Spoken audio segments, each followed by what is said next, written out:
Alors, vous savez, souvent quand je parle climat, on me dit ouais, mais non, mais en fait tu confonds météo et climat. Non, je confonds pas météo et climat, c'est ceux qui me disent ça justement qui confondent météo et climat. Et souvent vient avec le oui, mais moi déjà j'ai vu quand j'étais plus jeune, j'ai vu il y a quelques années, ah ben il y a eu des événements comme ça où il a fait plus froid. Au Moyen Âge, il a fait une année, il a fait plus froid que tous les autres. Et ben si je vous le disais qu'il a plu pendant 2 millions d'années. Bah oui, oui, mais moi je peux aussi sortir des trucs comme ça. Oui, il a plu pendant 2 millions d'années.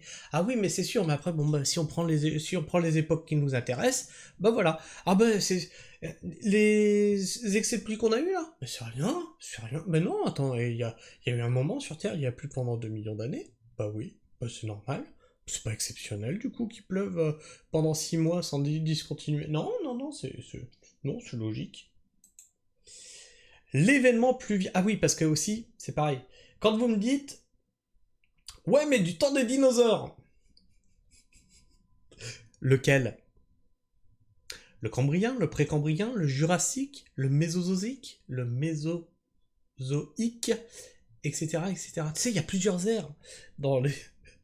dans l'époque des dinosaures. Donc, l'époque des dinosaures, ça veut strictement rien dire, en fait. L'événement pluvial carnien, quand il a plu pendant 2 millions d'années. Au cours de son histoire, notre planète aura essuyé plusieurs épisodes climatiques de longue durée, tels que des ères glaciaires. Alors, ères glaciaires, attention, on a vu, je vous invite à chercher, je vais vous mettre le lien dans la description, les cycles naturels, parce que je suis sûr que là, vous allez me dire, ah, t'as vu, il parle des ères glaciaires. Oui, oui, on parle des ères glaciaires. Il y a un cycle naturel de changement climatique qui n'a rien à voir avec le changement climatique qu'on vit actuellement. Parce que ça se joue sur des périodes beaucoup plus longues, ce changement-là. Ce qui permet à la faune et à la flore de s'adapter, ce qui n'est pas le cas actuellement.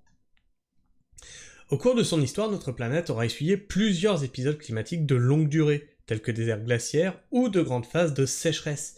Il y a plus de 230 millions d'années, peu avant que les dinosaures ne pointent le bout de leur gueule, la Terre fut également frappée par un événement pluvial exceptionnel par sa longueur, concentré sur les régions tropicales et subtropicales. Que sait-on de cet épisode? 2 millions d'années de pluie. L'événement pluvial carnien est un événement climatique majeur qui s'est produit il y a environ 233 millions d'années, ce qui nous ramène à la période du Trias. Il fut caractérisé par une période de fortes précipitations dans les régions tropicales et subtropicales de la Terre, recouverte alors de vastes plaines et des forêts luxuriantes. Cet épisode entraîna une augmentation du niveau de l'eau dans les lacs et les rivières. Les chercheurs connaissent son existence depuis plusieurs décennies grâce à l'analyse de roches sédimentaires relevées sur plusieurs sites, notamment dans les Alpes orientales et au Royaume-Uni, ainsi qu'à l'examen des fossiles et des isotopes présents à l'intérieur. Pour rappel, les isotopes sont des variantes d'un même élément chimique qui ont un nombre de neutrons différents. Leur présence et leur abondance peuvent alors fournir des informations sur les conditions environnementales passées. Voilà, quand vous dites mais il n'y a pas de mesure, on ne savait pas. Si, en fait, on sait. Pareil, il y a les carottes glaciaires qui nous permettent de remonter jusqu'à 800 000 ans. Et donc là, on vous explique comment on peut savoir ce genre d'événement-là par l'étude des sédiments.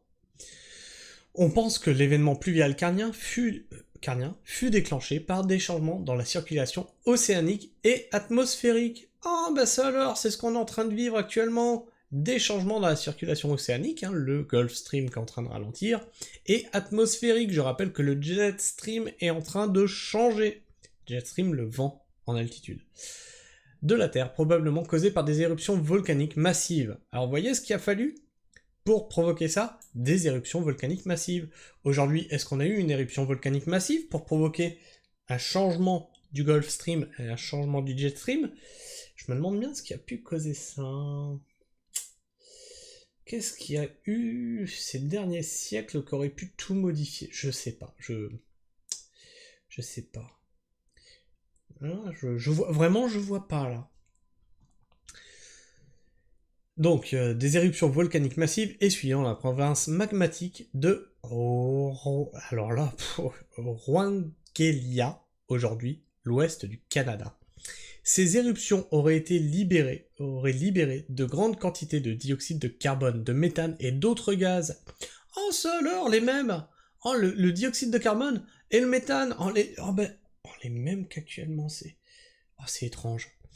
Et d'autres gaz à effet de serre dans l'atmosphère, entraînant alors une augmentation de la température globale de la Terre. Mais mêmes effets, mêmes conséquences, dis donc. Et qui dit augmentation de la température globale dit changement dans la circulation océanique et atmosphérique. Ces derniers auraient alors favorisé la formation de précipitations. Nous savons que la Pangée, le supercontinent en place à l'époque, était déjà sujette aux moussons. Cependant, ce n'était rien comparé à cet épisode particulier.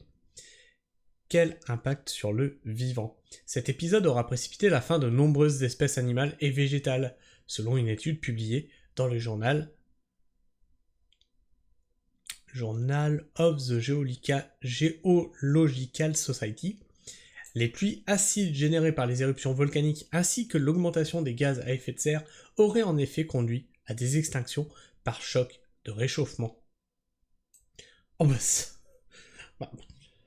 C'est bizarre ça. La faune et la flore n'ont pas eu le temps de s'adapter. Qu'est-ce qui s'est passé? Elles ont disparu. On est en train de vivre une extinction de masse actuellement. Je comprends pas. Aucun rapport. Extinction causée par un réchauffement climatique rapide et soudain. Par la suite, d'autres ont pris le relais. De nombreuses espèces animales et végétales ont en effet évolué et se sont diversifiées peu après cet épisode. Cela inclut des groupes tels que les dinosaures, les mammifères, les poissons et les reptiles, ainsi que les plantes à fleurs et les arbres. Tu vois là, il y a eu un événement désastreux. Ça a détruit pas mal de la vie sur Terre.